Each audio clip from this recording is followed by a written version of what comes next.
And I thought I'd just let viewers know that it's quite possible that the war has begun between Iran and the United States and Israel. There have been explosions in half a dozen Iranian cities at strategic sites, chiefly places where military leaders were living. It looks as though it might be the beginning of decapitation strikes to take out senior officials and army officers to weaken the regime in the case that the Americans do launch an all-out attack.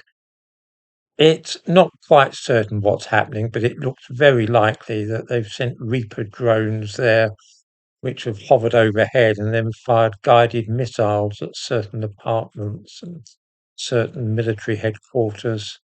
It's unlikely to be, as the Iranian regime is claiming, a series of gas explosions all at once. I just thought I'd keep viewers updated on this, that's all.